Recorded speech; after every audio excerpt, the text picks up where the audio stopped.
कढई तापली आहे, त्यामध्ये तूप ओतूया.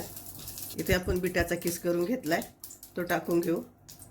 आणि गॅस एकदम बारीक केलेला आहे आणि किस परतून घेऊया आपण.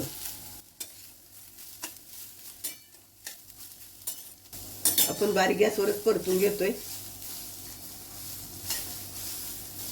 आपलं बीट इथं छान परतून झालंय. त्यामध्ये आपण दूध ओतणार आहे. 1 कपभर दूध ओतलंय आणि ते आपण परत सगळीकडून मिक्स करून घेऊया.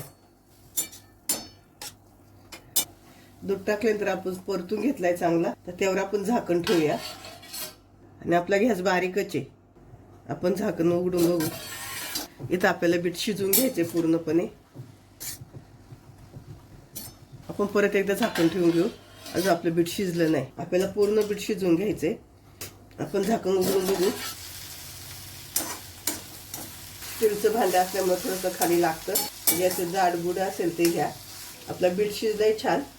त्यामध्ये आपण ड्रायफ्रूट, वेलची पावडर आणि ओलं खोबरं किसून घेतले, ते घालूया. मिक्स करून घेऊ.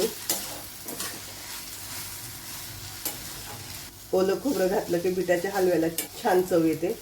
त्यामध्ये चवीनुसार साखर घाला. साखर वितळेपर्यंत शिजवून घ्यायचंय.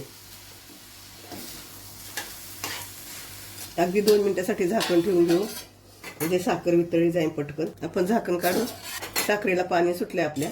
आता झाकण न लावताच आपण हे चांगलं परतून घेऊ पूर्ण हे पाणी आटेपर्यंत. तिथं आपण थोडासा फास्ट गॅस करूया, म्हणजे लवकर पाणी आटेल.